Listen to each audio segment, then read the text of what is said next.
You can send in your questions to askpvquestions@gmail.com.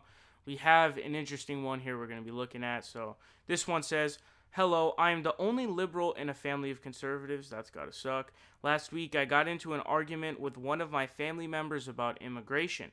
The member I was talking to claimed illegals committed massive amounts of crime, lived off welfare while paying no taxes.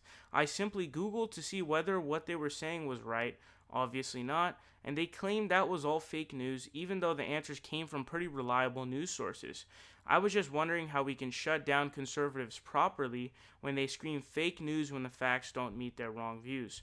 So yeah, this is actually an interesting topic. So yes, there is this sort of false notion that there is more crime that is committed by illegal immigrants or undocumented immigrants, which is just false.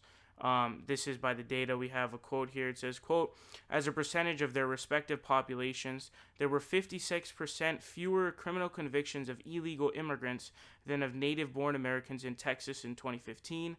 The criminal conviction rate for legal immigrants was about 85% below the native-born rate."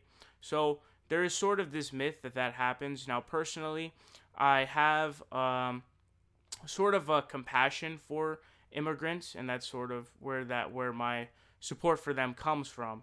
But the idea that they sort of commit crimes at a massive rate is just false. So what you're saying is interesting, and there is fake news that happens in the U.S., and I think fact checking is one of the most important things that we can do. But I will here's what I would tell you is that if you have people where you present reliable sources, legitimate sources, right? And you present them and they just scream fake news or say it's fake news.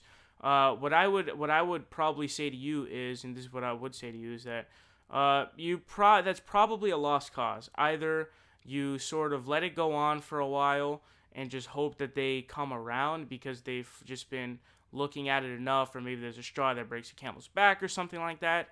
Maybe that's how you do it. But honestly, they might just be a lost cause, because if you do present reliable sources and they just scream fake news, they're probably not legitimate and honest actors or rational actors. And at that point where you realize that they're not, and you know that they're not, there's honestly nothing you can do. But I mean, being the only liberal in a conservative family must be very difficult, I must say. But yes, I think that just continue to facilitate it. But if it's just a lot, if you think that if you come to the conclusion that it's just a lost cause, then I say just throw in the towel. And because it's just not worth your time, and it's just not worth your effort, because it's going to end up resulting in nothing if that is the case. But if you think something can change, then I say go for it and do it.